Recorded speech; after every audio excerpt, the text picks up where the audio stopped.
So you've been gone from your house a little bit, working, right? You're up north a little bit. You watch a Yep, fair back amount then. of you watch a fair amount of TV, I'm assuming. Yeah, absolutely. Oh my goodness. I You just ever flipped through channels. right? You ever watch The Bachelor? No. No, me Never really neither. checked her out. Me neither. But there's about a gajillion people on this planet that seem to enjoy this show. Okay. I don't get it. What? I've Why? never understood the concept to begin with. Like, don't men and women hate this Like to I begin don't. with? Yeah. Like isn't this like the Like, complete opposite of the loyal relationship that you want? at the end of the day, once for me, it was once the cameras go away and you're like ended with them and you realize, wow, you just like did a lot of shit with a lot of other people. Yeah, like when you're done, you get the ring, and like before you make it to the reunion show, you have to like be with this person, and you're thinking, shit, there were 30 other women that this guy was with in the time that he was with me. Maybe he doesn't fully love me. Right. Does that not cross your mind ever? Maybe there's something going on. He just made us compete. Yeah, I mean, I know. it's Like, but this to is some it's a love. show that is just massive. Like people bet on it. Yeah. People are like religiously watching this. There's I actual know. bets on it. I know. Yeah, my brother's girlfriend is in a bachelorette pool. Or bachelor pool. Good, sorry, it's bachelor right now. Bachelor pool right now. Oh my Like gosh. you pick people that are going home and shit. Do you Like, think it's there's a nuts. Do you think there's a Yahoo fantasy team maybe that we can get involved in? Probably. You think we could Just start like a fantasy bachelor Yeah. league? How many challenges they win? How many points they is get? there keepers? Like if How the many person roads? screws Yeah, how up, many can they come roses? back and be the next bachelorette and you Yeah. get to keep them? I'll put 500 on who they take next year. You know, that's the best game. Is who's in the next version. Oh my Yeah, god. that's funny And because it's it just like, don't they just pick one of the people who wasn't chosen, like Yeah. the favorite one from the season? most That, of the time, oh, yeah, you're it's up just like, next. oh, this person did really well on TV, so let's put them back on TV Yeah. because we make a lot of money here. Yeah. Hey, you couldn't find Oh. love. Let's try it again. It's the most painful concept. It's just like it's great for anyone that wants to make themselves famous. Mhm. And like if you're trying to get a big following and do all that, you know what? That's the place to be. Whether or not you want to find love, you don't even have to get married. You can make it to the end and win, but you get divorced before you hit the reunion show anyways. And you show up and you're like, yeah, it didn't work out between the two of us, but we're still friends. Like that's all you have to do. You're gaining millions of followers by doing that. I quite Right. enjoy they just called it a win. You can get to the end and win. Oh, it's a competition. It's not you. If you didn't make it to the end, you lose. But you win at life because you're now way more famous than you were showing up. Is that winning? Yeah, I guess. I mean, Yeah, dude. If you're now making money doing nothing because you went on The Bachelor or The Bachelorette, you're winning. Congratulations. I guess so. I've been waiting for that. What a The show. ability to do nothing and just make money from it. Yeah, exactly. Isn't that what we're doing here? That's what we're kind of doing what we're here. trying to do here is do a lot of nothing and make money We're doing trying it. to do nothing. We're trying to tell you about we're doing something. We're but missing half of it right now, and that's fine. that's Anyways, okay. welcome We're to on the way. BnB Podcast where we talk about sports. Where do you want to start? You got Yes, you have entered into the right podcast. You're not. This wasn't some side B&B podcast, you know, where no, this is it. You don't the have to Bachelor and the change Bachelor your- and Bachelorette podcast. You know, this isn't that. No. No. This is us. Yeah. I think we should start. We could start with the UFC because it was a long time ago now, so we really don't need to say much on it. But Conor McGregor lost. I don't know Yeah. did you catch the fight? I actually watched I caught the highlights of it. Okay. Wasn't very much to watch, you know. Not really. Like it was a No. perfectly fought fight by Dustin. He did a great job. Yeah, He absolutely. broke down Conor real quick in the second, like doing the leg kicks and stuff, just completely butchered his leg. And he beat him yeah. fair and square. It was And good. he It was a stood, good like fight. at the end there, he stood right in the pocket too and just started throwing bombs. And like they were connecting each time too. Like they were well placed and still with a lot of power. And I feel like the first time when they faced each other, he was pretty powerful. Like he wanted to throw a lot of power, but he just wasn't He didn't have able that. to hit him the way that Conor could. Yeah. Yeah, Dustin Poirier in their first fight was not the Dustin Poirier we saw on Saturday. No. So it was a good fight. It's probably not what the UFC wanted because Conor McGregor's a cash cow and you want him to continue winning so you can keep making money. But in terms of MMA fighting and just the sport in general, it was a really good fight. And shout out to Dustin Poirier for beating one of the sports best. Yeah. I feel like it's a win-win UFC, you know what I mean? Like McGregor wins, he's back in, you can justify him going, you know, back into a big title event. Yeah, Or you get him against you Khabib, got- maybe. Absolutely. Or like, you know, Poirier is just like back in it now. He shocked the world and that's what everyone's talking about, right? So Yeah. But from a money-making standpoint, Conor's a much more marketable guy than Oh. Dustin. But absolutely. But whatever, I think man. this kind of opens it up now too, though, showing that McGregor, like, he lost his last fight. Now a lot of these guys who have faced him, like, you know what I mean? There's still the Diaz trilogy. Yeah. There's still, like, people They saying want to do Dustin again round 3 because they want to do that. You know, looking at they've been that. talking about even him moving up and weight and Jorge Yeah. Masvidal Yeah. going at it. Like, Yeah. they've had talks about that, and all these guys have come out and said, "Look, I want to go again at him," because they know that he was He's once not what he was. No, absolutely. They smell blood in the water almost. guy- and they're going for it. A guy like Yeah. Max Holloway, who faced him back in the beginning of his career, like, that's one that I don't Right. think is out there. But I mean, if you're Max Holloway going, you know what, I can show that this guy is not me. Dude, Like, he beat me. Did you but watch his last fight? I missed it, but I heard it was really Dude, good. he was talking to the announcers. He was throwing punches, talking to the announcers about why he's the best, and then dodging the other guy from throwing. Like, he was bobbing, weaving, throwing punches, like sticking him in his face too. Like, the way that he hit him was like a pop, and he stuck it there, and it's like, wow, you just got hit. Like, I heard Cater was he's getting good. some shots too. Like, it was. Yeah. Oh man, Holloway looks stayed back up. to that. It went to championship, decision, yeah. right?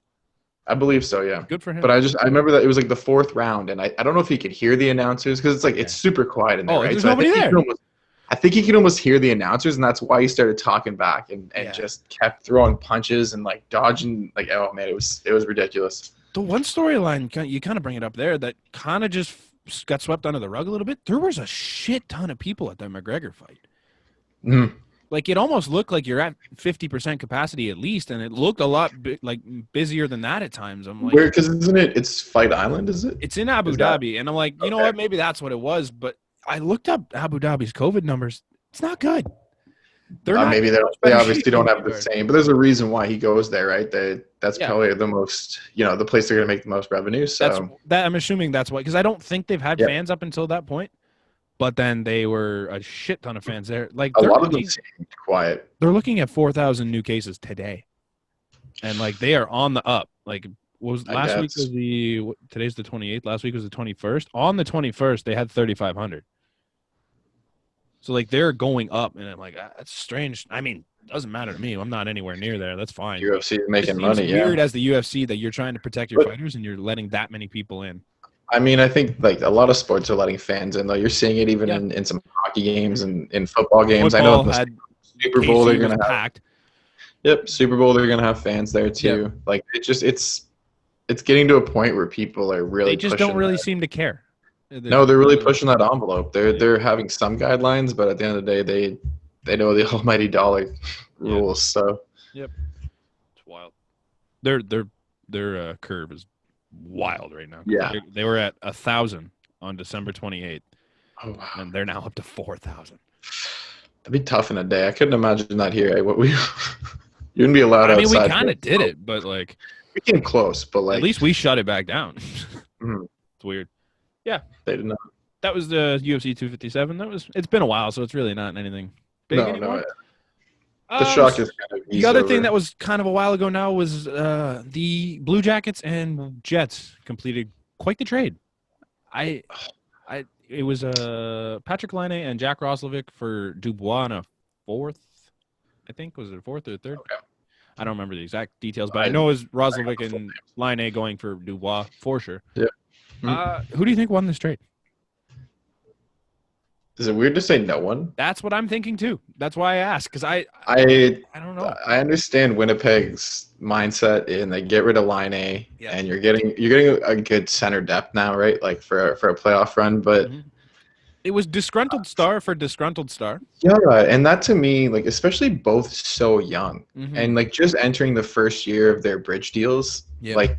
That doesn't sit well with me, and especially for Line A going to Columbus, where we just talked about Tortorella being a complete like he's already. I'm a pusher, like he doesn't care who you are. He's gonna coach. Definitely And so now it's up to Line A, and now it's like Torts plays a really big two-way game, as we said before, and that's not Line A's game at all. So that's gonna be a huge adjustment for him going forward, right? Yeah, I don't know. It's gonna be an interesting situation for him. I don't think Dubois is going to want to play in Winnipeg either. I don't think this is a move that keeps anybody anywhere long term.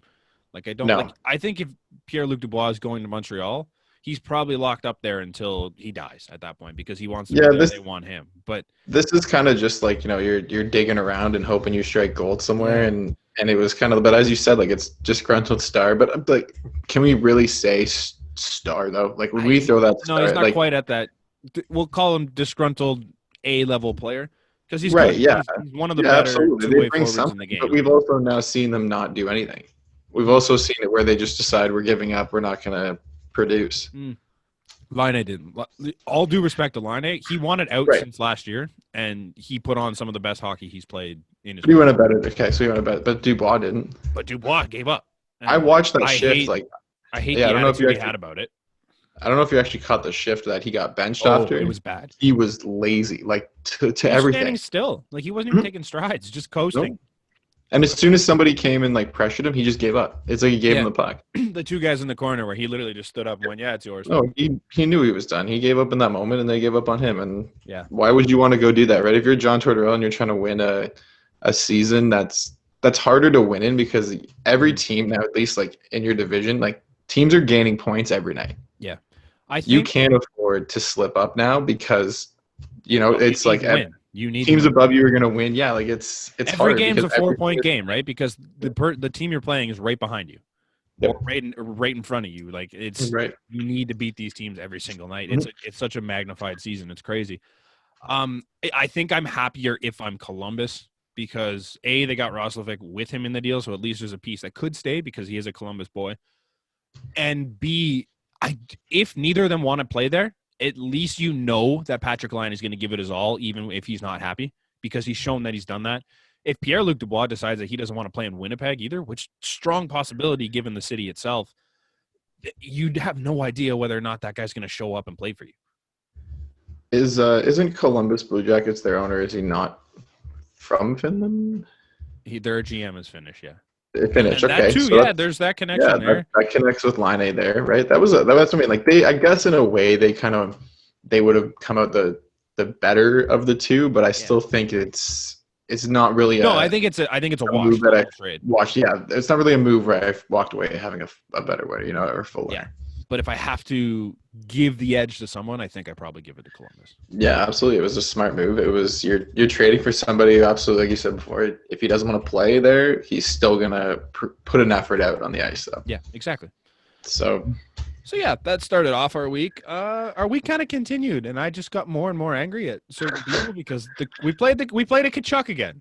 Can I just say that I love that they're split up, and we will be seeing that. You'll see them 18 to 20 times. I think maybe 19 times total. You see them a lot. We got to watch one of them. Tkachuk play against us this year. Yeah, and this one made himself noted in game one against us, where there's two separate incidents for me that I was just not liking Matt Tkachuk. First one obviously made big headlines with the one with Jack Campbell, where he gave him the big knee drop into the back of the neck.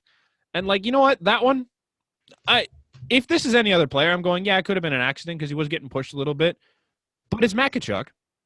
And at some point, this accidental on purpose thing, you just know it's on purpose. Because it's Matt Tkachuk, and he's done it to so many damn people at this point that you just can't say it's an accident anymore. You don't have the benefit of the doubt from me. Yeah, no, he's definitely one of those guys that gets involved in front of the net and will do what he can to protect himself without having to worry about the other players, right? Especially if you're on the other team. Yeah, that's for a guy that's so strong on his feet during the play, and you can't move him when he's in front of the net. No, absolutely. He seems to get really light after the whistle when he can get up in the air and then drop down on people, or when Tyler Myers gives him a push to the chin with a fist and Buddy flies to the far boards. It's those type of things that just I don't have a lot of respect for Matt Tkachuk for what he does. I'm not going to say that he's watched his fair share of soccer, but it seems as though he probably is. Yeah, he's checked a little footy here and there. It's because he's not a soft guy when he plays. He plays on the edge and he plays hard. But as soon as the whistles blow, he plays as soft as my pants. Yeah, I've seen him stand toe to toe with Cassie. He's a big boy, and he held his own. Really, he dummied Zach Cashin behind the net on that hit. Dummied. He has the ability to play hard. He's a solid boy, but then I totally get what you're saying. He definitely fluffs it up a little. Yes, and then while that incident was the bigger one that got the news, the second incident was the one that pissed me off even more than the first one. Was where you have 0.5 seconds left on the clock, and there's a face-off in Toronto's end. Yes, you have a chance offensively because we saw Tyler Toffoli do it with the Kings, but what he does, instead of going to the front of the net to try and get a tip on a shot, like the way they did with Toffoli, the guy skates straight into the faceoff circle, buzzer runs out, and he gives John Tavares a shot in the back. Well, they had to redo the faceoff because it was unfair. So Matt Tkachuk goes right back to his spot. They drop the faceoff again, and sure enough, Buddy goes straight to the faceoff dot and gives John Tavares another shot in the back. It's like, that's just straight up classless. Like, you have zero reason to be there. There's no hockey play on there. It doesn't make sense in hockey to be in that dot. Doing what Tkachuk does, man. Exactly. I watched it last night that I think Brady got pretty involved with the Brady. Vancouver Canucks. Yeah, they broke that fight up quick too. Oh, but it was the helmet. I know the rule is that if the helmet pops off, the linesman got to get involved. But even still, like, fair, but they want to go. You know, I'd let them. Yeah, I don't like breaking it up. I get the rule. I didn't know that at the time until I saw it in the comments. Yeah, it's a back of the head. Like, it's a fall into the ice thing. That was brewing for Brady. He wanted that for 3 straight games against the Canucks, and they just wouldn't give it to him. Oh, they got like absolutely bent over those 3 games too. Games in a row. And they whoever were said like that Ottawa was a wagon is no. They are showing their true colors, and that is a bottom. They're a bottom of the league team, but like they're not, like, they're getting better. I think Ottawa could be good. I don't like the fact that they signed Austin Watson, and I don't like the fact that they have a few of the veterans that they have. But they are getting better, and they just got absolutely shit pumped by a team that was struggling. Yeah.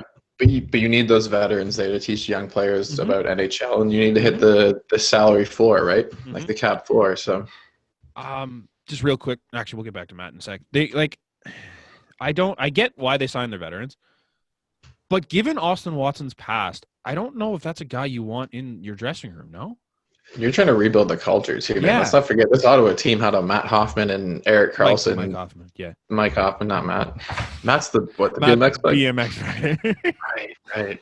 If they had him, there's a reason they're losing. But no, he'd be a great half intermission.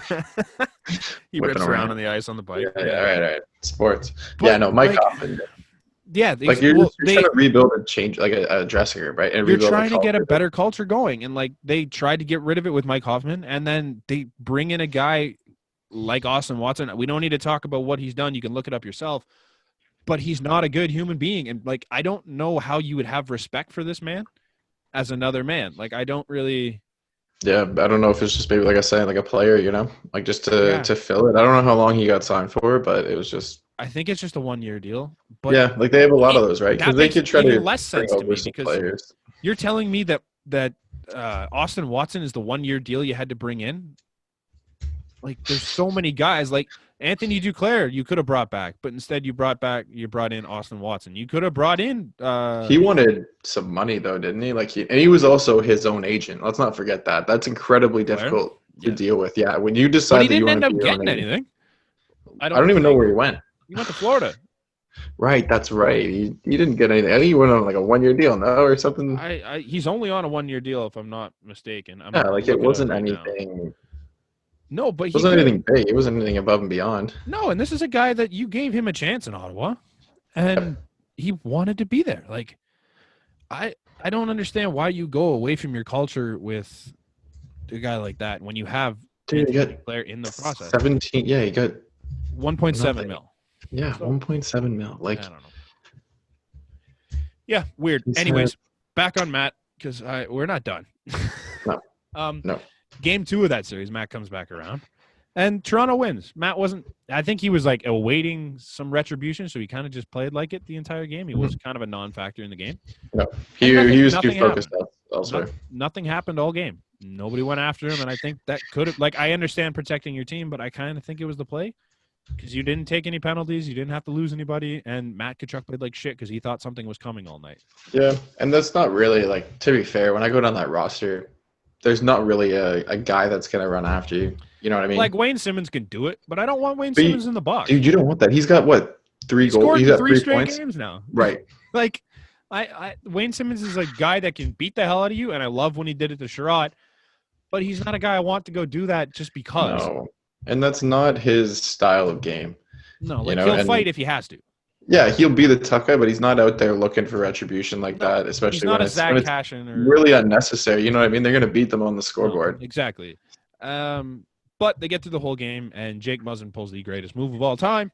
and he literally just turns and flicks the puck at Matt Tkachuk at the end of the game. And I'm like, it's not that dangerous. It's not malicious. It was just, he meant to do it, and it rattled Matt Tkachuk like more than anything that could have happened in the game. It had such a little nice flick to it too. Oh, it just it looked like it was fluttering, but it came with a bit of speed too. And then I love how Tkachuk tries to first he obviously tries goes to catch it, misses it, tries to swat it at him, misses it. Oh. And then he's like, I'm just getting up. I'm so frustrated. I just missed everything. So now I'm gonna get up. Runs like Alex Semin trying to swing his arms around. Doesn't get anyone because the refs step in. Jake Muzzin's sitting there with the biggest grin on his face he can have. Jake Muzzin didn't look scared at all. You know what I mean? Jake Muzzin was just waiting for him to come in, and it was so funny when he did. And then the whole time he's just barking away, and everybody else is kind of looking around like, nobody stepped in. I don't even think Hull didn't even step in at all. That's how not serious the situation was Hull watched it and just goes, nah, like that doesn't need me. I think it was Matthews and Lindholm too. They were just standing on the outside, just like standing there together, not even. What's happening? How's it going? You got a game tomorrow? The greatest thing, there was a picture of Jake Muzzin, and he's just got this huge grin on his face. Tkachuk's trying to like battle through refs. Of course and stuff, he and does. Muzzin just standing there with this like childish grin. I loved it. And then for Tkachuk to go after that, go to the bench and start slamming the doors and throwing water bottles and shit. Dude, he didn't even get the water bottle because he missed everything. The whole thing's connected. He slid it. He moves it. He's just like, he knocked poor Giordano trying to get in the door. He slams the door on the captain. Good job. That's so funny. Now, apparently the freak out afterwards had nothing to do with the play. Apparently he was upset that his teammates didn't come to his defense. But at some point, you got to stop coming to the kid's defense if you're going to play that way, man. If you're going to be the little shit, you got to take it. But what do you mean defense? Like we've said, that was such an innocent little flick. He turned around. The buzzer just went. Like, you think anybody's looking at Tkachuk on his knees at the goal line? No. So he turned around, he flicks him, and that's it. Like, the team probably didn't even see it. For starters. Right, and then like we said on the ice, like who's on the ice that's going to stick up? I was just about to say the same thing. Like who's on the ice that's going to jump Tkachuk, in there? It's Gaudreau, Lindholm, awesome, Gio, and I think Rasmus Anderson were on the ice, and there was one more, but I don't know. Gaudreau's going to Kenny Woo the crap out of the guy. Like, no, you think Johnny Gaudreau is going to hold his own against Jake Muzzin, arguably the toughest guy on Or like if you have Muzzin, then what? Hall's going to take care of. Hall's like twice his size. It's not Hall's right. Behemoth. Austin Matthews is 6'4", 230. We don't have small people on the ice. No. Like, what are you going to do? It just didn't make any sense. And that's not anybody's game. Like the puck at me. Come on. You didn't come stick up for me. It's not anybody's game to do that. So just go play hockey, man. Like, he was whining. If you're Matt Tkachuk, Matt Tkachuk's a talented hockey player. Play like it. Just be the talented hockey player who's a pain in the ass. Don't be the chippy little piece of shit that does all this stupid shit after whistles. Like, just go play hockey. That's it. But this is so great too. Like all these little annoyances as we keep seeing them. Like they're just gonna keep building and building and building. Like you get the puck flip this time. Now what's going to be next? There's going to be more. Absolutely. Because they have to play each other. I think it's next week or the week after. Right. Like I love how quick it is too. It's not like, we'll see them in 2 months. It's like, dude, we'll see them in a week and a half. Yeah. Like we're going to throw down. It's still fresh. It's going to be wild come Montreal time because like they don't play Montreal a lot in the beginning of the season, but there's like 8 games against Montreal in like the last month and a half. Oh, I love it. It's going to be nuts. Something like That's so good. Like, we're talking about a rivalry between us and Calgary where there was no pre-existing rivalry. I had no issues with Calgary before that series. Not a problem. I love most of that team. I still really like that team. I think they're really good. I just can't stand the way Tkachuk plays, and it pisses me off every time I have to watch him play us. But we said that, though, that this is going to create new rivalries. Mm-hmm. This is going to create, matchups that we've never seen before this often, and players are going to get frustrated. It's almost like we know what we're talking about sometimes. Oh, my gosh. We're on the right track. We're tickling the right track. Sometimes when we're not talking about The Bachelor, we know what we're doing. I mean, you keep that. I didn't even talk about The Bachelor. Could have just sat there. My podcast could have been done for the day. I could have just been sit there and wait. Smile away, boys. Speaking of guys that know what they're doing, Alexis Lafreniere finally nets his first goal last night. And what a goal it was. Is it bad that I kind of forgot that he hadn't scored yet? That's a long. Yeah, it's been a while. I think they are on game 8 or 9, something like that. And like that's got to suck if you're Alexis Lafreniere, who scored like 7,000 points in like 2 years in the queue. because Yeah, he's absolutely. a guy that likes to score, and he can do other things. He's a unit, and he's really good defensively. But that doesn't get talked about. And if you're the number 1 overall pick coming in, you need to be scoring, And what's especially great to on a me is that, loaded team like that. right. And what's great to me is that says that, you know, he can finish those. Yeah. Oh, You're dude. worried if he's not finishing those, you know, like that's where great. That was perfectly placed. Like great pass, Yep. and then he just rifled that thing. Like right. no one's He knew making that exactly save. what to do. And it's like, you knew those are the ones that you like to see. That's like, okay, thank God. Like he's You're like, making this them. kid's fine. He'll Okay, be yeah. fine. This is a kid that if you watched any of him in his career, I went and saw him play live. He Right. has more talent in his pinky than most of the NHL has. Like he's incredible. And can we also like look at like this is arguably, I honestly think this is the toughest division that they're in. This East division. For sure. Minus the Devils, who are just kind of hitting some luck right now. All it's credit like to the Devils. They're really good right now. Right. That's what I mean. Really like they're making it so the New York Rangers are in last in that division, and the Islanders are not far behind, right? Like that's the how tough Islanders that who was. have been a playoff team for 3 straight years. But because you have the Capitals, the Bruins, the Flyers, the Penguins, who are all like well-known playoff teams. Yep. And then the Sabres, who are trying to make a case this year, right? Well, just think of the players in this division. You've got Ovechkin and Backstrom and Carlson on Washington. You've got obviously the Boston line. You've got Philly doesn't really have any stars, but they're deep. Pittsburgh's got Sid and Malkin. You've got Hall and Eichel and Buffalo. Like there's just star power up and down this entire division. And like we're talking some of the game's best. Like that's arguably 10 of the best 20 players in the NHL. Panarin's on the Rangers. Like he's stuck there, right? Like Zibanejad has been up there too. Like and you could argue, like some people argue Matt Barzal. There's like Nico Hischier gets a lot of credit for what he does there without getting a lot of the coverage. Former 2nd overall pick. Right, like just wasn't he? No, he was first. 2, was he? I thought. No, man, he beat Nolan Patrick. Oh, no, that's right, because Devils were the first overall pick. Yeah. Right? Yeah. So yeah, first overall pick. Yeah, exactly. Jack Hughes looks way better this year. That's our first overall pick. We knew that would happen. There's some talent. I didn't think he had it yet. I thought with New Jersey, in that division, I didn't think this would be the year he pops off. But hey, he looks great. Yeah, that's what you rise to the competition. You know, that's perfect. I'd rather see that. Yep. But hey, shout out Laffy. I love that he's scoring. It's great. I hope he continues his role, man. That kid deserves it. He's unreal. Yeah. What do you?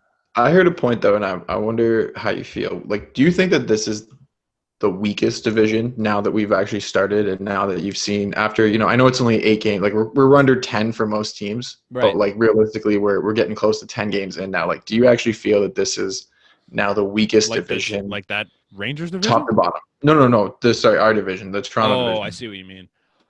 I think it's the most even, and I think that might be why people are under the impression that it's the weakest division.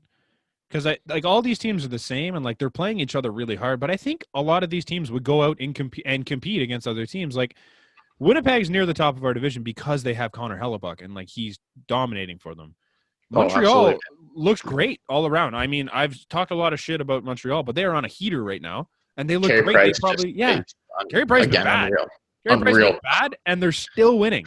Like that's a team that I think is competing against other teams in the league, not Canadian. Toronto, obviously, they're a good team. They have an incredible lineup. They're going to be doing this against other teams. And then, like, Vancouver sucks in their own division right now. Ottawa sucks in their own division right now. But Vancouver's also had a lot of injuries, too. Well, they were playing with 5D at one point. Like, yeah, that's what I mean. Like, on their defensive end, it's real tough. But I wouldn't say, like, the division that still has the California teams in it, that's exactly what I was saying. Half our division is way better than everyone but 3 teams in that division. Right. Like we are easily in the top 6 teams of that division if we take the entire division. No, I completely agree that. Like that's exactly what I was going to say. And I just kind of kept hearing it that there was such a divide between like, you know, from the Maple Leafs and the Canadians to the Senators. Like, you know, the Senators and even the Oilers get a lot of heat now because they don't look good. I feel so bad for the Oilers, man. Oh, Mikko Koskinen has played every single game so far. Right. Anybody can't, and it's showing there's nothing they can do. There's nothing they can do is a problem. Can't stop anything, man. No. That shot on Matthews, like good placement by him, but how do you let that in? Like Mikko Koskinen is a great goalie if he only plays 50% of the games.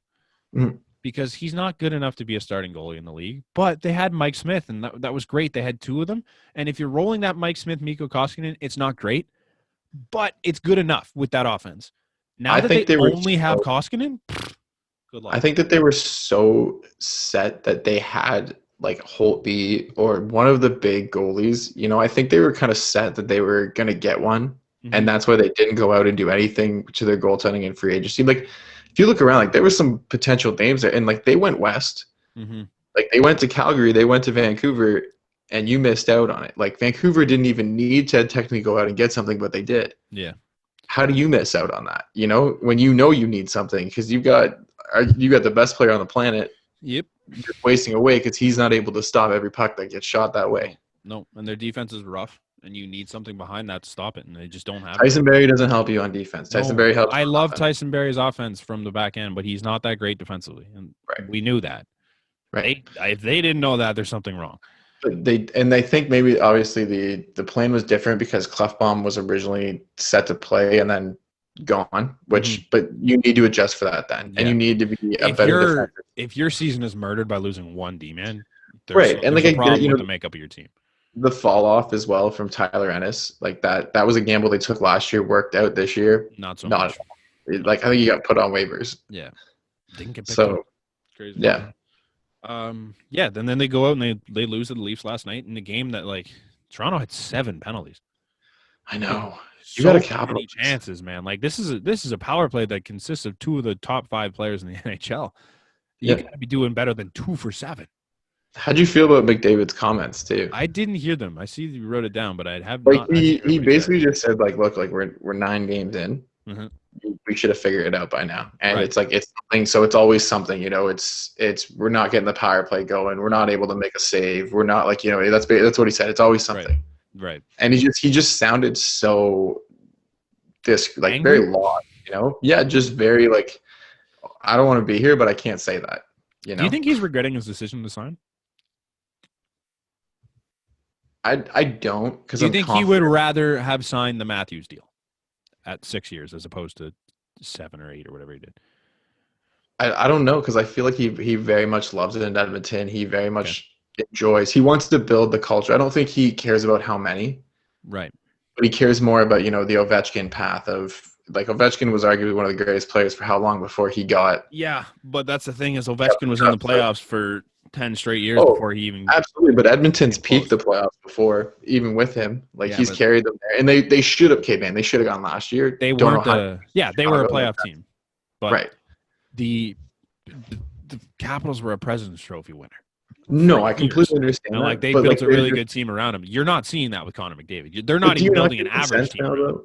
Like, do you not get the sense, like, obviously, but not talking about Line A and Pierre-Luc Dubois, but, like, a lot of these guys are staying where they were drafted by, right? We have the Matthews, the Marner, the Nylander, like, in Toronto alone, they were all like, yeah, we'll sign some pretty long, bigger money deals and not just hit the high road. Like, McDavid, same deal. Yep. Draisaitl, like, a lot of these guys, McKinnon, like, they're sticking where they've been drafted. So I think that's more the new trend now.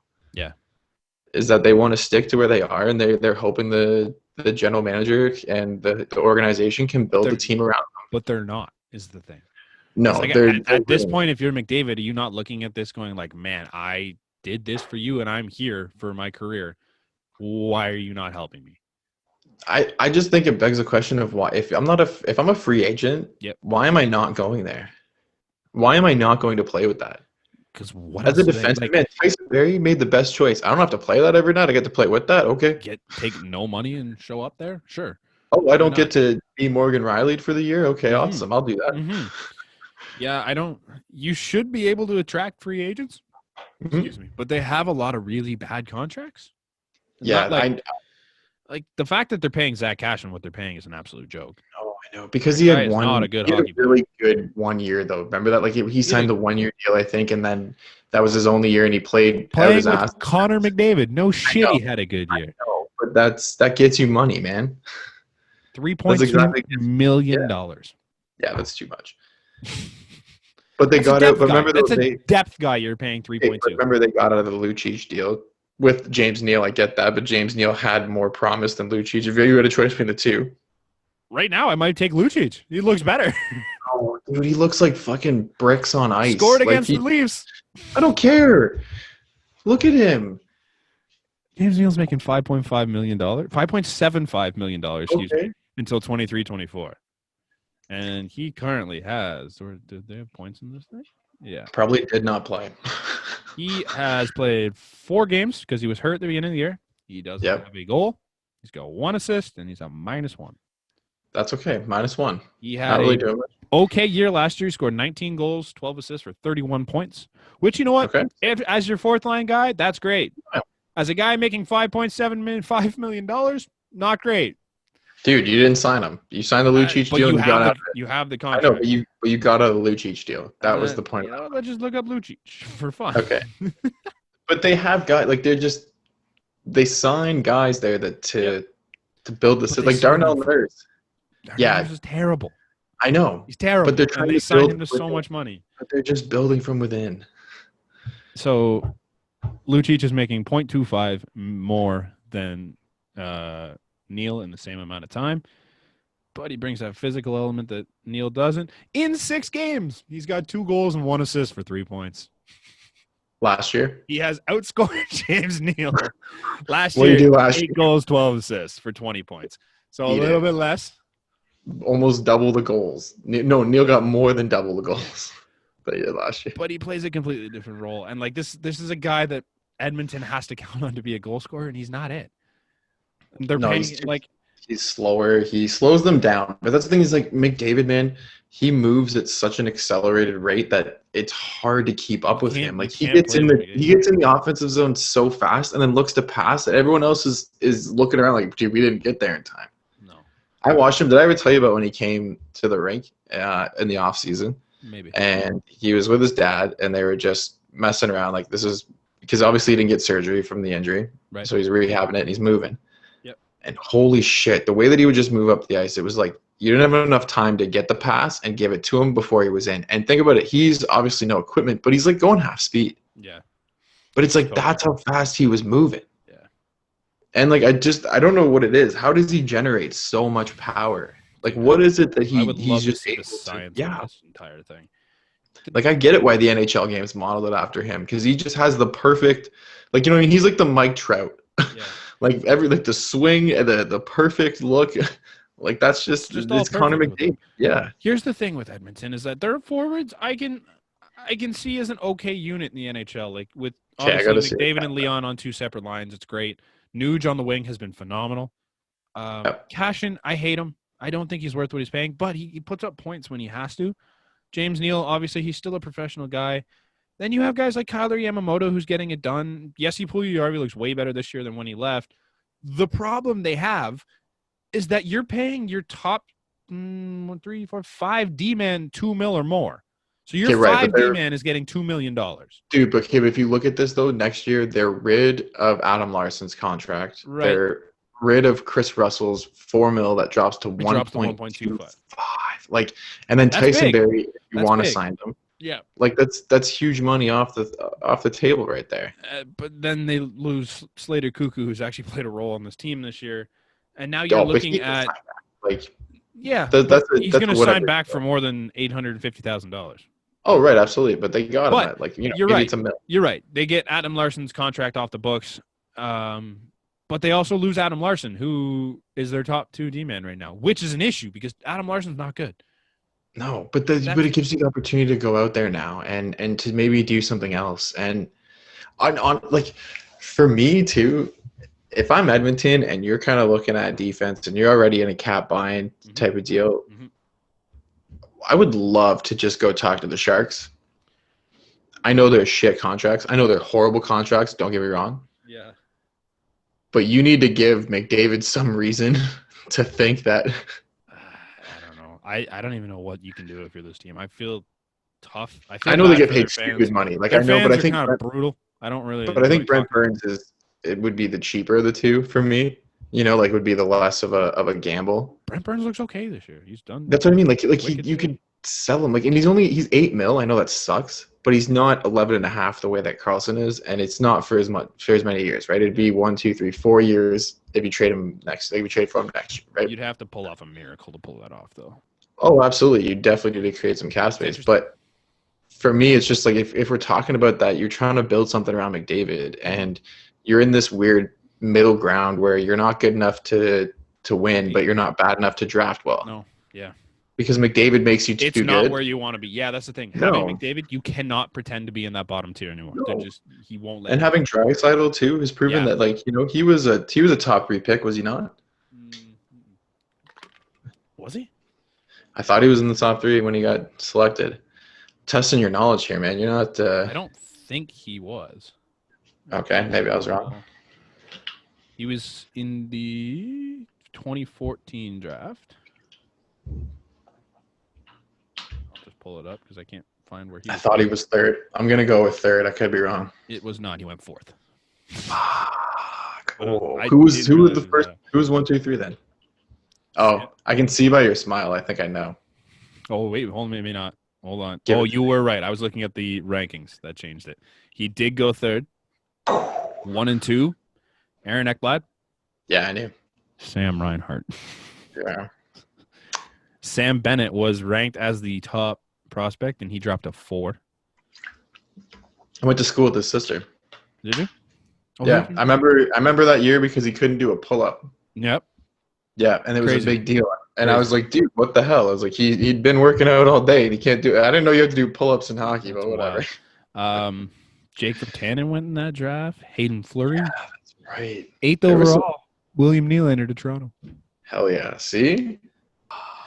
I remember, dude, I was the biggest Aaron Ekblad fan, though, because I was in college in Barrie, and he was on the team then with, I think it was Anthony Ciu on the team as well, but that was like, it was like the Aaron Ekblad show, and I was like, we would go to games, we'd be at the boards just yelling at Aaron, like, Barrie never had big draft picks, and that was the one year it's like, oh, we might have a guy.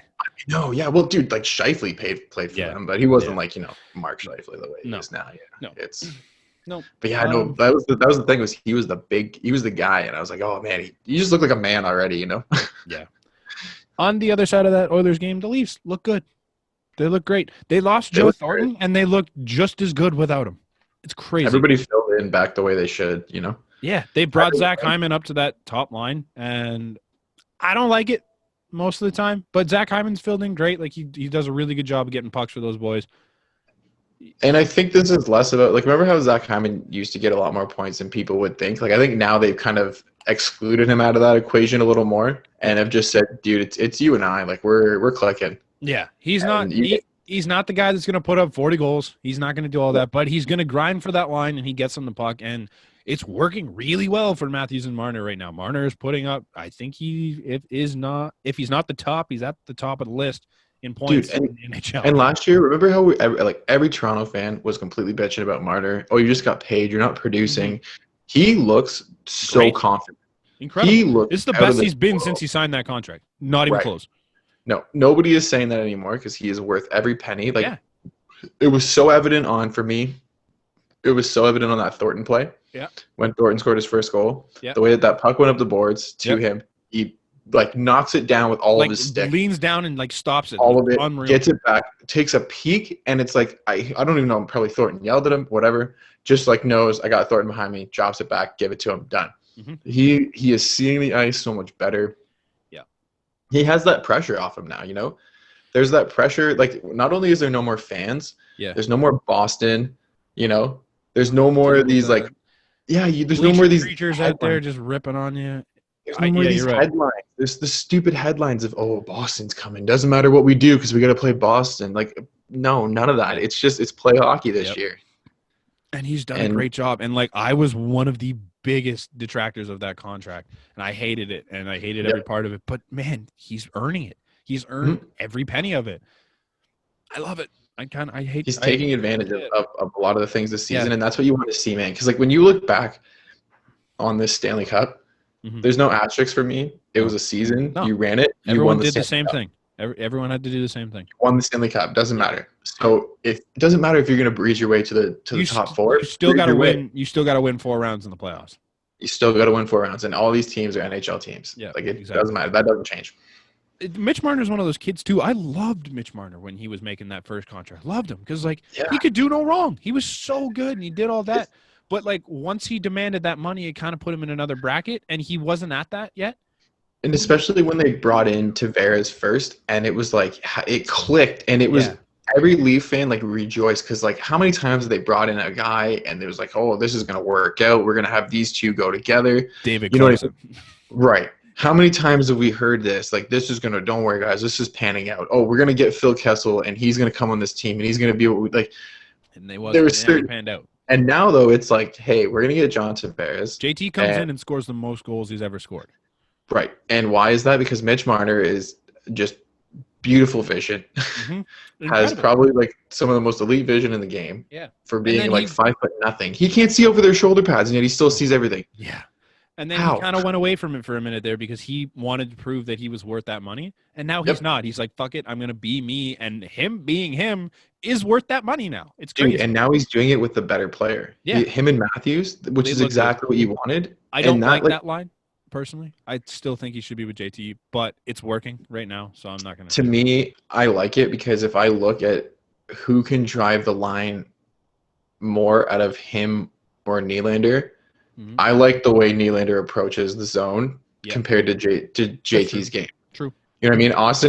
Austin and Marner move really fast together. They think really quickly together. They're able to just like, okay, here, there, move it around. Like they don't give you a chance to touch it. Where Nylander is like, he thinks it very thoroughly through. It looks like when he enters in, and he's like, okay, we can go here, like almost like a dash. He still moves at speeds. He just looks like he moves, and he's so much. He looks stronger this year too. Like just 200 and something pounds. That kid. Oh. He looks so much bigger now, and that's helping his game because he's able to protect that puck and not get pushed off it. And then JT's gonna bully his way to the front. He'll be there the whole time. JT knows the spots. You know, he's not an 11 mil guy for no reason. Like they look great. One thing I cannot stand on this team right now is the fact that Ilya Mikheyev is a top 6 forward. And like the storyline the storyline of Mikheyev so far has been like, oh, he's flying everywhere and he's in every play, but he's just getting unlucky. It's like, no, he's not. He's just not good. He's fast and he's really gritty, but he cannot shoot the puck. No. He has 0 hands. Like they're concrete. His hands are concrete. He can't handle the puck. He can't pass. He can't shoot. The puck dies on his sticks, or the play dies on his sticks so much. It kills me. And, like, that's fine. He can be a 3rd and 4th liner, and I'm like, you know what? He is the best penalty killer we have. He is really good at stopping the puck from going in our net, but he's really bad at putting it in the other net. Yeah. Really bad at it. It's not that he's unlucky. It's not that he's unlucky. He's like, everyone's just like, oh, he just hasn't had the bounces. He hasn't had the luck. He's hitting goalies in the chest. That's all he can do. He's aiming at it. That's all he can do. He's looking at the logo, That's all he can do is hit the center of the net.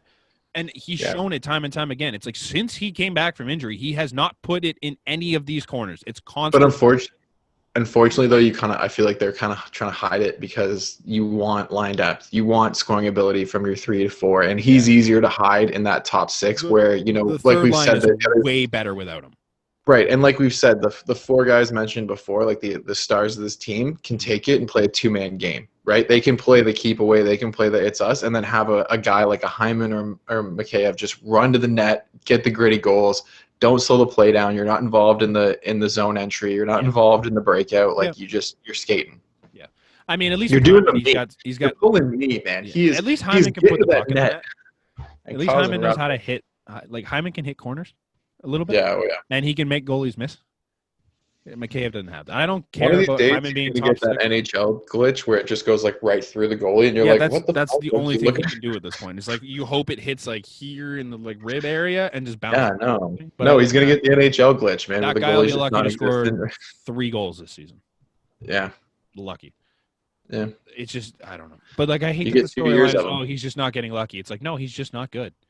You get 2 years of him. Great at so many things, but not that. Yeah. Moving on to different hockey. We got a little bit. Sorry. I just wanted to touch quickly with Jim Rutherford. Oh yeah, stepping down. I know that there's not much because there's no story, but I still think it's a pretty big move for him to step down. I'm interested to see why, because apparently it's for personal reasons, and obviously there's something going on there if you're stepping down now. Yeah, I think obviously, you know, when they say personal issues, I feel like. Maybe like I don't. It could be obviously like you never know. No, do you want to assume personal reasons like for him, or do you want to assume personal reasons like family stuff? It could be. Right, or even the Health personal reasons issues. of what I'm thinking is the executive said, "Hey, we're going this Right. direction," Right. and he He's said, not "Hey, happy with where he's I'm at. going this way," and that was it. You know, that's my personal Yeah. reason is that we're not thinking the same way here. Yeah, could be. It's weird. It is weird that he's stepping down now. And It's weird. he had such a Like run. so many moves in the offseason too that like changed the makeup of this team, and like it's Yeah, weird that you won't see it through. right. Yeah, it's weird. I feel Like, weird about that. yeah, it was such a like a random, not I guess random you could say, like it just was very, and it kind of went silent, you know, because like we were saying, when there's no story to post on it and there's no more to come, they can't really say anything, you know, there's nothing to build. Yeah, Not like it's what weird. we're going to talk about next, where there's just like a story forever building, and Yeah. not even So about the no. actual So content, which sucks. the NWHL, it's a 6-team league. Well, was. We'll get to that after, but it's not a huge league. It's not making a ton of money right now. It doesn't have a ton of fans, but it's making a ton of storylines. Holy shit. Yeah, First my and goodness. foremost, before we get to the ridiculous shit, the Toronto Six, they have 2 wins now, but they won their first game. So here we go. I We're just want back. to say that they're actually second in the league Yeah, they're with rolling, 5 dude. points. They're So rolling yeah, now. they're doing something. They got my support. They're rolling. I'm buying a hat because they have some wicked looking hats. Do they really? Yeah. Can you order two? If, I'm in on that. yeah, I'll Check me probably in on throw that. it. All right. Oh, yeah.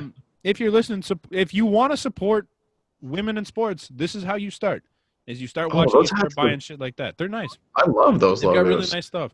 This is where I you mean, start though. Is if you don't go to like the fake jersey stuff and buy that because you're not supporting anything. Go buy their merch is kind of cheaper than what NHL stuff is right now. So go buy it while you can. Go support the league, help them grow. It'd be great. actually get a game worn jersey, I think. Really. I'm clicking through their section right now. So Cool. there's like It's cool stuff. there's the hats that they got. Yeah. There's they got some pretty cool shirts. The sweaters look They're all unreal. nice. Yeah. This is 6. Oh, Yeah, definitely. yeah. I really support Right. that. Yeah. Exactly. For your Now- baby, deck your baby out in this stuff. Yeah, why not? I don't You have got a baby. flip-flops, I can I'm put in. like my I got the dog in it, flip-flops. maybe. They have flip flops. I'm in. I'm getting the flip flops for the All right. summer. All right. Now, there's some negative around the NWHL.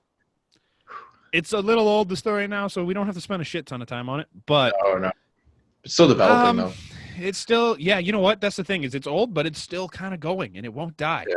And if you don't know what we're talking about, Barstool and the NWHL were in a war, are currently still in a war over some comments made by both some of the writers for the NWHL and Erica Nardini, the CEO of Barstool. I don't really like taking a stance on this one because I think both sides are really wrong for what they're doing. Yeah, absolutely.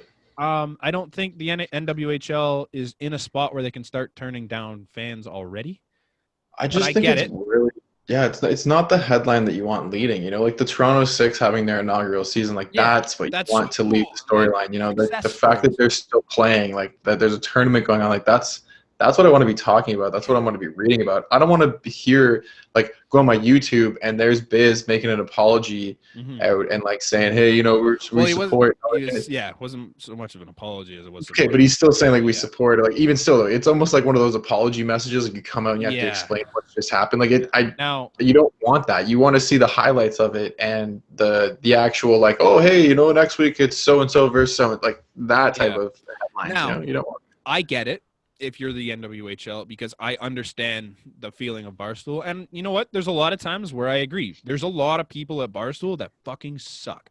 And the head honcho man himself, king of it. Terrible person. Oh. You don't have to search too far to realize what he's done in his time there to realize he's an absolute trash bag human being. And do not come at me with the fucking Barstool fund because that is a tax write-off for him when he donated and a way to look good by other people donating to him. That's nothing. Don't give me that. I love it. I love what they're doing, but he's a shit person. There's Fair. guys like KFC, absolute trash bag person. He does the Minuteman thing, and he was talking about. So this is the worst thing: is he came out in defense of Erica, saying like, "Oh, we're not this and we're not that," and he proceeded to he was saying they're not misogynistic, they're not racist, they're not this.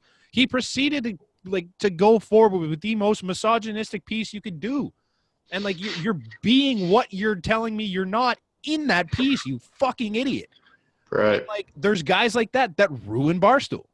And that's fine. I get it. If you have that opinion, you don't have to watch Barstool. But Erica Nardini, not that bad of a person. Seems like it. Her attitude's kind of weird. but she's never said a bad thing about anyone, and she's doing what she can to support the NWHL. So I respect the hell out of that. But I can see why the NWHL wouldn't want to associate it with the guys like Dave and KFC that pull that type of shit. And there's a long list. I just don't follow enough to care. But when you have guys at the top like that, I can see where the issue is. But if you're the NWHL and you have someone like Erica Nardini, who is a woman CEO and is pushing hard for women's sports to a demographic that is mainly sports fans, yes, some of them suck. I understand. But they are sports fans, and they're going to bring people to your sport and to your league. Yeah, they're going to bring a lot of attention and a lot of connections. Even like Barstool's got a lot of connections. They have a lot of different episodes of things and how many people they know just from people they've employed, right? So yeah, it's a big dragon to face for your first battle. Yeah, there's a reason that the NHL hasn't denounced Spittin' Chicklets is because they've made hockey cool for a lot of people. Oh, absolutely. And they give you that in-depth, like all the stories, like people love the stories. People love the behind the scenes, and it goes in line with players becoming people. Yeah. I would love to sit there and listen to these NWHL players talk as people to know what they are, because right now I barely know them as athletes. One of the greatest things that I think helped the UFC get a lot of traction was the Ultimate Fighter. And that was bringing these guys in to compete for a contract, but then it shows you who they were. It's like a reality show where you get to see the people. Right. You got to see who they were and why they were there, what they were fighting for, and you actually started to understand them. Like, how many people watch the YouTube sound bites of like the Super Bowls of everyone mic'd up and stuff like that, because they want to get the behind the scenes. They want to know what's going on there. What's that show that had the Browns on it a while ago? The NFL one. The NFL one. I forget what it's called, but they basically did that whole thing on the Browns for the entire year. Dude, Hard Knocks. Hard Knocks. Like, you do stuff like that. Like, all those type of shows, like, they're like, wow, you know what? I like these guys. They love it. Like, it gives you a reason to follow them, and like that's the Raptors like, in the bubble. Like, they were cool, like behind the scenes stuff. Yeah, that's what it brought. Yeah, but give you that connection. At some point, I know it's Barstool, and I get it. Well, I get if you hate Barstool, but I think at some point you got to see some of the people that do work there and disconnect them from the company that they work for. Because I know there's a lot of people in regular jobs that work for absolute dog shit human beings that aren't going to leave their job because it's a job that pays them. But morals, no different if you're in that what do you call it? In that line of work. Morals are a real hard thing to fight, especially right now. Like, when you're trying to make a statement and stick by it, and like this day and age, I completely agree with the NWHL. Like, for just coming in and saying, look, we're sticking to our guns here. We don't care what the ton of respect for it. Good luck. But what the backlash is, but we're still going on. It's tough. It's weird. I think that's it. That's on that story. But it wasn't even the only piece of news that came out of this league. This league's been around 2 weeks, or this tournament's been around 2 weeks. I think they were around last year, but this tournament's been around 2 weeks, and it's already has two of the biggest storylines in sports. The Metropolitan Riveters, they had to drop out of this tournament. It was a 16 tournament. It's now a 5-team tournament because of COVID. And they had too many COVID cases, and they're down. It's weird. It sucks. That does suck. You hate to see it in a league that's trying to grow. Yep. I think there'll be more opportunity, though, hopefully in the future. Like that's absolutely. But this is just such a shit time for that to happen. Yeah, for your first, like, I don't know, first season that I'm definitely hearing about it, especially with the Toronto Six getting involved, right? Yeah, this year the CWHL used to be a thing, and they used to fight each other on it. So I know the NWHL. The thing was, like, I thought that I had heard that the professional league had shut down. Yeah, so now that there's just one, this is the one you're gonna focus your attention on, and I think this is the second year of it. But we have a team in Canada now, which is different. So like you're gonna get the Canadians who actually watch the sport now. They're like, hey, absolutely, and like we're big supporters of growing a sport, and especially for a smaller community like me, coming from a smaller sport like ultimate frisbee, like that's like semi-pro, and like just like you still see though this weird like sense of community from it, and how these people are really trying to grow it, and they're involved in different things, and they're just trying to push it. Like, you're gonna get the same sense from a small sports community like that. They're just gonna keep pushing it, and eventually it'll grow, and there is still a respect for it, right? Yeah. Like, well, even if you go like big scale things. Like NFL doesn't really do as well here as it does down south. Because Right. who the fuck do we support here? Like you have different loyalties. Like everyone that shows up to my house on Sundays on a regular year, everyone in the building has different teams. We have Dude, like I remember 13 guys and 13 different jerseys. It's Super nuts. Bowl last year, nobody had a jersey on of the No. team that was playing. No, because we all support different teams, and it's weird. Like we don't have a team that we're like, all right, I hope the Bills make the Super Bowl because we're all Bills fans. No, We it's all just like got on random jerseys. everyone yeah, here, it's either just you not- like football and that's why you watch it, or you don't watch it because you don't like football. At least, like, Yeah. there's people that don't watch hockey that watch the Leafs because you know what? The Leafs are our hometown team and we're going to watch and support because it's fun. We don't have that in football, right? So it's the same thing with the NWHL, whereas we didn't have a home team. Like, who the hell are we cheering for? Like, the Buffalo Buttes? Like, I don't really Yeah, man. I like the name, but, you know. Yeah.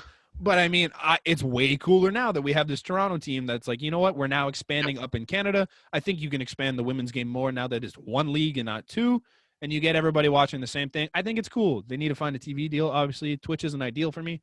But No. it's cool that they're starting in school what they have. And, you know, now that you see there's a Toronto team, like other bigger cities could come in, right? Like there could be like a Vancouver team kind of pop in, a Montreal team pop in. Yeah, how many players that play for Team Canada are from, like, you know, the Quebec. Absolutely. Like this is going to just only grow the game, and I really hope that it starts to take off because we can definitely support it. You know, we have the fan base and the ability. We've shown it in men's hockey. Mm-hmm. And I really don't see why we can't show it in women's hockey as well, like to help grow that and to help, you know, push the publicity of it. Yeah. That was a tough word. That's tough for me there. We have spent a lot of time on hockey. We love hockey, It's kind of just goes to the point, though. Like we like to talk hockey up here, and it's cool to now have a team where we can. I also think I'm going through a bit of withdrawal for not actually being out on the ice yet. Like it's been rough. Yep. Do we want to move on off of hockey? Are we good? You got anything else? I think we're pretty good. We like hockey. You know, we can kind of hold off on Super Bowl talk, but we'll just kind of. Yeah, we'll do that next week. I mean, the only biggest thing, like, for me with football in general, like, it's just the Deshaun Watson headline right now. Yeah. And that to me is funny. Weird situation, dude. Did you go to the press conference? Yeah, I was talking with my buddy on the way home today, and we were kind of saying, I was like, it feels like one of those relationships where it's like one of them saying we're broken up, and the other one's saying, no, we're not. Yeah. Like, one of them is like, dude, like, it's complicated. We're done. And I get it from the Houston's GM point of view. Like, I just got here. You don't know me. You don't know what I'm going to do for you. You don't know what I'm going to bring in for you. Give me the opportunity to show you that we want you. The new face of the Houston Texans want you. I don't think he cares. No, he doesn't. He's like, he doesn't care. And you know why? The GM still thinks there's a salvageable relationship, and I don't think there is. But he sees the reality of what is this team going to do this year to bring in talent for next year, right? Mm-hmm. Like, there's nothing you can do. They don't have their first round pick this year. They don't have their second round pick this year. So what talent are you going to bring in the third plus rounds, right?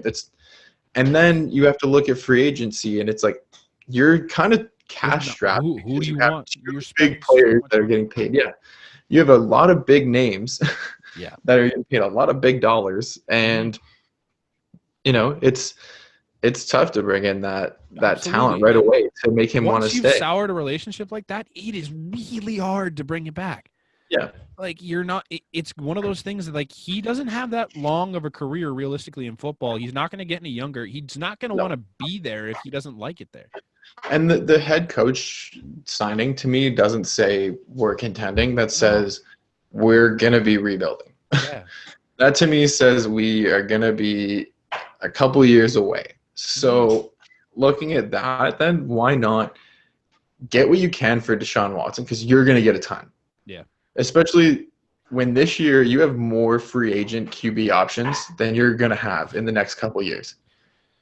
You're going to have a lot of QBs that are going to be free pickings, either like, you know, in free agency or in a trade for like next to nothing because they just want to get rid of them, right? Yeah. So there's lots of this is where you can move it, you know? And if you can make that trade with Miami to get Tua, I'd do that in a heartbeat because that's a way more like if Tua doesn't work out, so what? You just redraft another quarterback eventually. But right.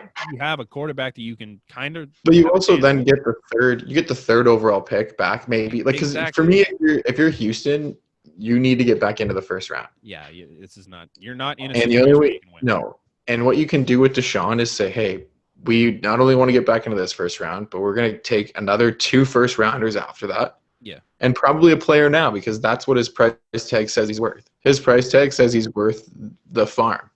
Yeah.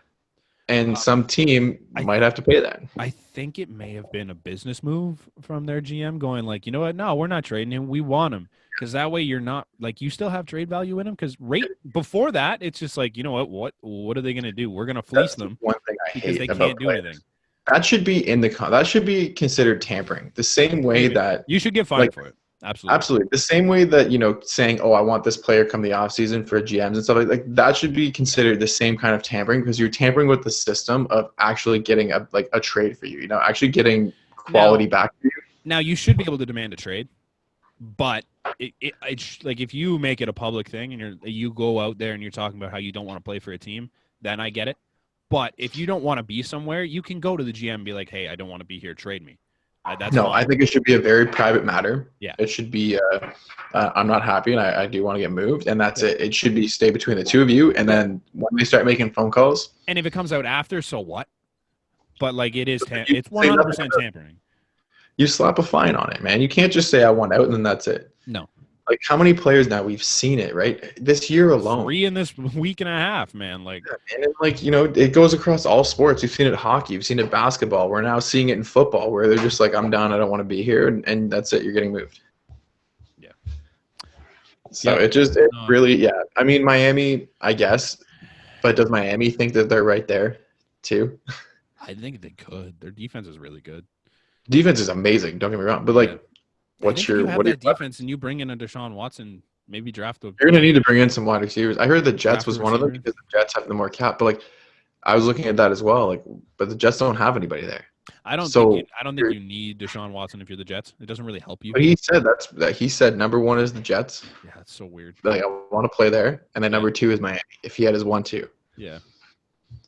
Both of those are not. But both apparently the Panthers are in. Okay. So that's nice. But if you move up to the AFC East, hello Buffalo. Yeah. Hello New England. No, but that's what I mean. What? Oh, if you move to them, yeah. Well. Yeah, if Deshaun Watson goes there, Buffalo didn't need him. No, but this is what I'm saying. No, but if he goes there, then you're playing Josh Allen. Okay, yeah, you're playing Josh Allen twice. You're playing whichever team you burn. Bill Belichick. Right. So if you're on the Jets, you're playing against that Miami defense. Yeah. Twice. This is not easier for you. No, you're right. Yeah. I didn't have it written down. Did you hear about this fucking Chad Wheeler idiot? No. Really? Actually? You had it written down? Well, yeah. I didn't have it written down. Okay. Did this happen recently? Yeah, the domestic incident with Chad Wheeler. You didn't hear about that? No, but do yourself a favor. Look it up while I'm still kind of reeling on it. Basically, he's still. I don't know if he used to play for the Seahawks. News came out the other day that there was a domestic incident between Seahawks, whatever, left tackle, lineman. I don't even know what the fuck he was. It doesn't even matter at this point. There's a domestic incident with him and his girlfriend. I kind of brushed it off because, you know what? They happen. And I hope he gets punishment for it. But then if you look into it, it's bad.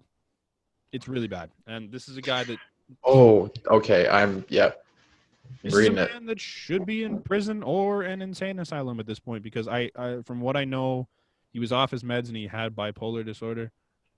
And if that's the case and that's what you do when you're off your meds, you shouldn't be in public. Because if that's anyone, I don't know, man, he literally asked her or said to her when she came running into the bathroom, he's like, "Oh, you're still alive?" Are you fucking kidding me?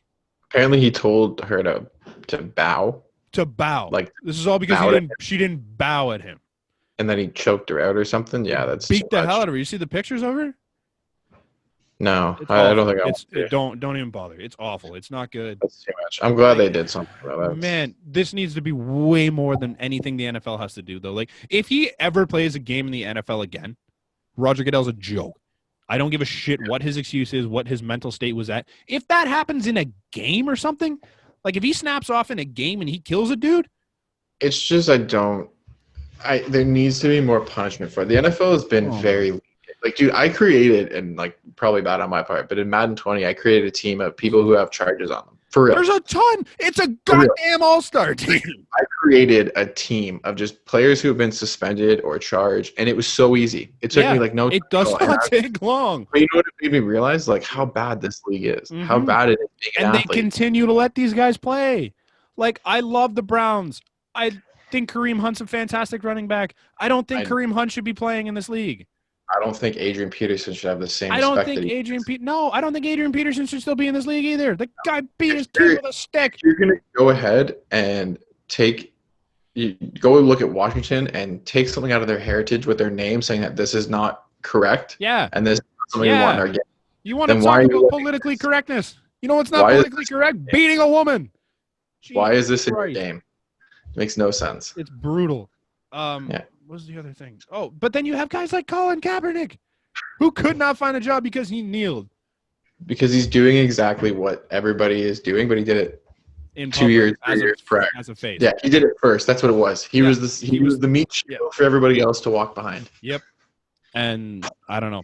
I'm assuming this guy never plays again, but if he does, he won't. There's no way.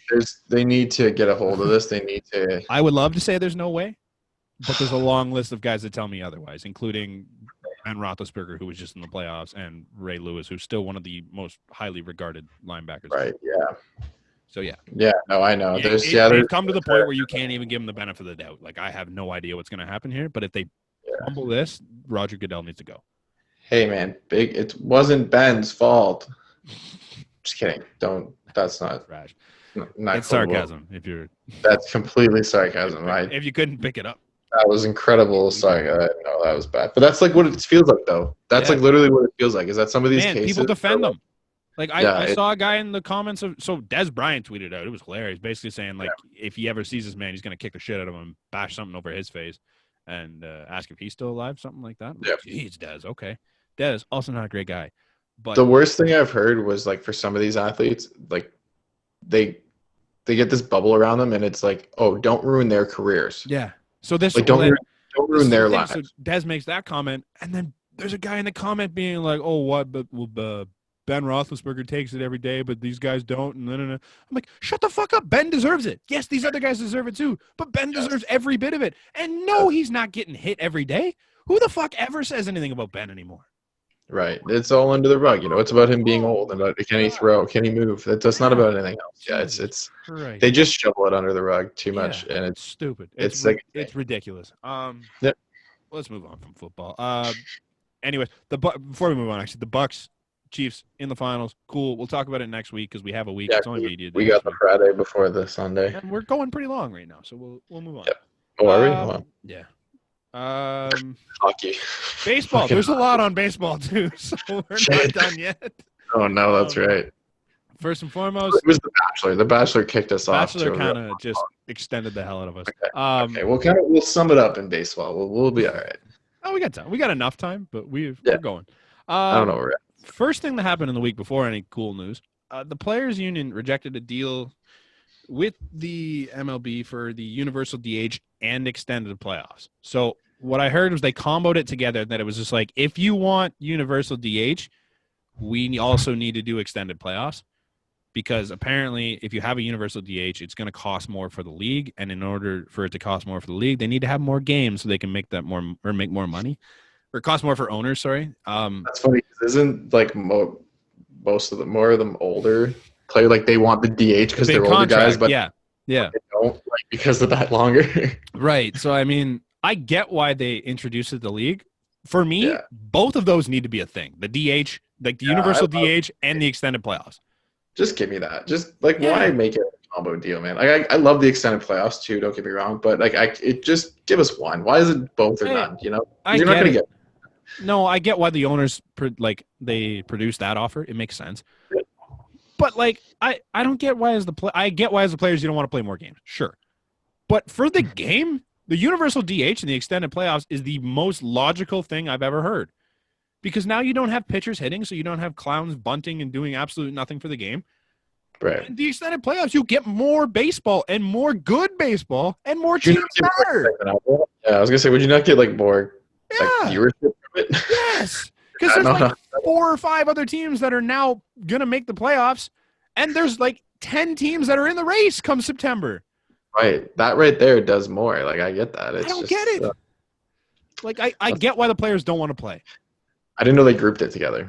But, man, you're going to make more money in hindsight because now you're playing more baseball. It's going to be more exciting. There's going to be more teams that matter, so you're going to get more fans. Doesn't make any sense to me why you're turning this down. It's so stupid. I don't understand how this is still not a thing. It's a joke. I hate this league. It sucks. It hurts.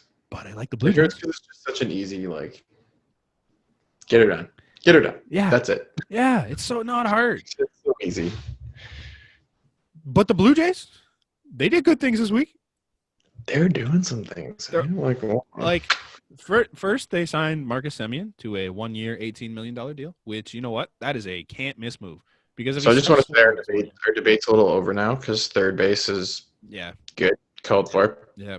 Yep. But apparently they're putting Semien at 2. So I guess Cavan will be 3. Yep. And Vlad probably first or DH or. Can we just I get it. He's young and you don't want to do it. You don't want to just say you're not what we drafted you at. Mm-hmm. But why not view it as like you're going to be our guy here? Yeah. Like, why do you want to be involved in this? I don't know why they're so scared to put him not at third. I like him at first. I think he has the potential to be there. I want him to stay at first and just be the first base DH guy because it's like, dude, this is your position. We're not going to draft anybody. We're not going to groom anybody else. If you want it, you got it. And you work so hard to be more athletic, so use that at first base. Yeah, it's the same thing. Like, you're still going to be athletic at first. You just don't have to make the ridiculous throw. You just get to catch it, you know? Yeah, exactly. It's half of the difficulty. It's nice. Yeah. So I don't know. Marcus, I liked it. Yeah. He was a third runner. He was the third place finalist for the AL MVP in the last full season of the league. Yep. Then he dealt with some minor injuries last year. His numbers were dog shit in the beginning of the year, but he figured it out in the last half. And he knows how to figure it out. He's a competitor, man. I feel like when you're raised in that Oakland A's system, like you compete. Yep. And you work. The thing with this deal is he's probably going to be your 6, 7, 8 guy to start the year. And your 6, 7, 8 guy was an AL MVP finalist 2 years ago. I'll take it. In the last full season, he was an AL MVP finalist. Man, this guy doesn't even have to be that anymore. And you're taking him on a prove-it deal, which is he's going to be working his ass off for another big contract. He needs another contract. He's got 1 year with us. This is Love it. Great. Love it. Incredible. But we didn't address much of the starting needs because the only guy they brought in was Steven Matz. Hey, Steven Matz is a pitcher for sure. He's not he's a 4 at best. I heard an interesting look at it though, which was kind of right, is that it's nice if this is the beginning move to get more like starting pitching in and more actual pitching because it's depth, and that's what you're going to need in this season, especially when you ramp it up back to 162 and we're going to be full bore like baseball. Like, it's nice to have that. If somebody gets injured, it's nice to have that. You know what I mean? Like, if Trent Thornton doesn't come back, if Nate Pearson, because he's never played a full season, if Robbie Ray decides he's going to be horrible Robbie Ray again, Tanner Roark, we don't like him. Like, now you have Steven Matz. You can say, yeah, man, you're 4-5. You don't really, your ceiling is going to be 3, but you can be our 4-5 guy, and you're going to compete for 4-5 because that's how many 4-5 guys we have. Yeah. Now, the numbers on Steven Matz. They're god awful. His base numbers are okay. They're not. He strikes out guys, but he gets just picked on. He gets absolutely labeled. I can't find the site anymore, but it's almost like guys again. His hard hit percentage is near the bottom of the league. Like, in terms of like he gets hit harder than anyone. His barrel show vision. I feel like a lot of guys use that on him. They slow it down. It seems like they have that against him because they think they can hit a home run when they play him. You know what? It showed. Mm-hmm. But he doesn't throw very hard though either, right? Like, he's his not not bad. It's I think it's in the 80th percentile in the MLB, which is I thought it was a low 90, low 90s, high 80s. It's it's mid 90s. I think it's in the 80th percentile. It's 80 plus, so it's not bad. But all his other numbers do not speak wonders for him. Now you can change that. Obviously, you can change your approach on the mound. You can change the way you pitch. You can change your approach through the batter. And I think Pete Walker can do a good job helping him with that. He's done a great job with Robbie Ray so far, and I think it could be a similar. And he's done a good job with others as well, man. How many pitchers that we had before he came in, like nobody wanted, and just Jay Happ did exactly. That's a big example. Yep. I've heard Estrada. Marco Estrada. Thank you. I didn't even think of that one. You Big hope name. to God he can be that, because I don't think you lost a ton in the move. I really like Sean Reed-Foley. I kind of don't like giving him up. He was such a good arm in the bullpen, though. He didn't do anything though. That's not what you need though. I know, They attended to their I love bullpen, it. so now it's you can get rid of it. He could have been a potential closer for a lot of teams, though, and he's electric in the pen. He had a 1.35 ERA in the pen. It's just fine. Disgusting, but It's okay. it doesn't hurt all that much. He wasn't going to make this team. That's what it was, No, though. Was that when you look at it, he wasn't going to make this team. He didn't have a chance to compete for this team, and if that's what you get for a starting pitcher, then that's what you have to give up.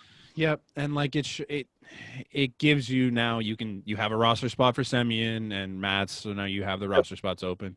Apparently they're not done. Apparently they're still looking at adding a starter, which cool. I've heard. I'm trying to think of the Roark name. has been who? Paxton. Paxton was one on the think list. I'm trying to think of Walker should definitely be in the mix still. I don't know why they would go away from him. Yeah, considering they brought him in last year. And there's names out there. We've been talking on the other podcast a bit about Chris Archer is still out there. I would like to see Carlos Rodon maybe get a chance. Don't do it. You actually want Chris Archer? I don't think so, but like you take a flyer on him, at worst he's going to make like $6 million. It doesn't matter. He's so god rotation. Yeah, but you take a chance. Matt Shoemaker is still a free agent. I wouldn't hate seeing him come back because he's a really good person. Like there's names out there, obviously. Jake Odorizzi is another one. Think I would like to see it more from a trade. That was the other name that I heard actually was Odorizzi. Mm-hmm. I think I would just like to see it come from a trade realistically then. Like I'm not set that any of these starters are going to be what pushes us over the edge. And if we're kind of making a now, like with getting these bats, you're saying you're pushing. This is the one thing is like Shapiro came out and said like they don't want to go outside. They want to use opportunities from the inside, which makes sense. And like if that's your thought process, but what they're doing with the lineup doesn't say that. Like they brought in Semyon on a 1-year deal as like a let's go, we're doing this year. But then they look at that rotation and go, no, we're going to wait and give our guys a chance. That's not really – you're telling me two different stories with both halves of your lineup. Yeah. Well, apparently also they were in on Tanaka. I forgot about that. Okay. I heard that. They made Tanaka an offer, and he obviously didn't accept because he's back in the not here. He's going back to Japan. Is he officially going back now? I haven't heard. Yeah, he already said. Okay. Yeah. He's like there's not really anybody that's in. No. But that's where I think now, though, that if you look the trade avenue, it's now a trade for we're going to get another big arm, and it's going to cost us one of our pieces, right? So like we're saying, with Semyon there, it makes it now that you look at like a few of these guys, and it's like, you know what? They're expendable. We could get rid of them. I haven't hit a point where I think you need to give away anyone off this roster. Because you look at Blake Snell and Yu Darvish and what they went for. You look at Lindor and what he went for. Nobody has gone for anything good. The trade market is soft. Exactly. But I think teams are realizing that. That's what I mean. But like, why would I give up something for a starter right now when nobody else has had to? Though, Blake Snell, obviously upset. Right. Didn't want to be there. He was upset from even before the year started when they traded Tommy Pham. Mm-hmm. Yeah. Upset from that moment. So he was a time bomb ticking. Yeah. Yu Darvish, upset as well. Same, like both vocalized that they were not wanting to be on that team, on the teams that they were on. Darvish did, but I know Snell really never said it either. Like he still said he wanted to be there. He just was upset with what he kept saying it in his attitude and the way that he was like he didn't say it right out, but he said it. He wasn't happy that they pulled him in that last game. He told his teammates slap dick prospects before getting to know them. Like you don't. Well, he liked Tommy Pham. He was friends with Tommy Pham. I know he was, and now he's with Tommy Pham back in San Diego, man. Perfect. That's a game. But like, if I'm looking at those moves, I'm not giving up something premier for a guy that isn't what those two are. I just think, unfortunately for the Jays, that you have to. Like the Jays, there's that weird thing being the Canadian team almost, you know? It almost feels like we're not as respected the same way that other teams are because we're the Canadian team in America's favorite pastime. Yeah. Like, yeah. Or whatever it is. Not America. I don't like giving up something good for a pitcher right now because like there's so many prospects we can give up. That's fine. Do that. I don't even care. Like none of these prospects are coming up anytime soon. The lineup is locked. Like maybe Austin Martin, but Mike Flyers. Come on, he's still there. Right. I mean, Just go Yeah, I don't know. you do something with your prospects. Trade them away. You built them up for a reason. You don't have a spot for them. Get something that you do need. Yep, absolutely. But yeah, I think that's it. I don't think we got anything else. You have anything else left? No. I know. I think there's gonna, like you said, there's gonna be more to come. They're not done. Hopefully, it's before the season and not during the season. I don't want to wait and see what we have with this rotation. I'd like to see. one more arm, and like one more like legitimate arm. Like I'm trying to think of who's even out there. Luis Castillo is the guy I want. But yeah, but I've heard that his name probably comes with Vlad's departure. No, but I've only heard that one time. There's no fucking chance that's even. But it might. That's not even on the table for the Blue Jays right now. For you. For the Blue Jays. That makes no sense. You're not giving up a 22-year-old prospect with literally 5 more years of control when nobody has given that up this year. Nobody. Has control. Doesn't matter. You're not giving up a 22-year-old prospect with control for a starter when nobody has paid for a starter this year. It doesn't matter what everyone else has done. It's different circumstances. It does, because if that's the option, I'm walking away because you're not giving up away. But if you're now listening to the fans saying, we need another pitcher, we need an ace. You're not doing it for Vlad. Bottom line, you're not doing it for Vlad. He's 22 years old. It's a possibility now that every young prospect that we've had is on the table. No.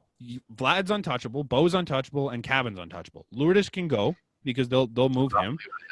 The 3 of them are untouchable. They're not going anywhere. I'm not believing that yet. Okay. I promise you in 5 years, all 3 of them will still be on this team. But what has Vlad done on the field to show you that he doesn't matter? He's younger than any prospect we have in our system right now that's going to make a difference right now, and he can hit 300. Oh, he hasn't, though. And he's gone on stretches where he just tears the cover off the ball. He finished last year at like 298. But he hasn't hit 300. He hit. I'm just saying he might not be as untouchable as you think. But I agree. He's untouchable, dude. I'm telling you now. Because they have such a deep prospect system behind him, he's untouchable. They do not need to deal away from Bo, Cavan, or Vlad. They have Groshans. They have Martin. They have Arelvis. They have who else is it? Kloffenstein. They have Simeon Woods-Richardson. They have what's his name? Alec Manoah. They have guys like Kay Thornton. Like, there's so many other names. You are not touching Vlad or Bo or Cavan. They're stuck. They're not going anywhere. You're not even thinking about it. You don't know. You know. Trust me. This is the Jays. All right. That's it. We got nothing left. Thanks for listening. Follow us at the BnB Pod _ on Twitter and Instagram. Subscribe, like. To our YouTube channel at the A Sports. It's down below. We're not sure what side. I think it's over here, actually. Actually, this is going to be locked in now, so I think it's over here. Yeah. Weird because when I go left, support the WNHL. I think it's time that we start pushing something like that because the league is cool. The Toronto Six have some wicked merch. Go buy it. We will be sure to give you a weekly update. Yeah, we'll probably cover them more. Because I think we got a couple of weeks left, no? They go till February 5th. Yeah, so we got a couple. We're gonna ride the Toronto Six hype train to the playoffs, and we'll be there to the very end. We're going to the playoffs. Yeah. So yeah, that's it. We're gonna beat Minnesota, whatever, who haven't lost a game yet. Minnesota Whitecaps. Whitecaps. We're coming for that record. We're going for it. Coming. All right. Yeah, we'll catch you next week. Same time every week. We're here Fridays. Cheers.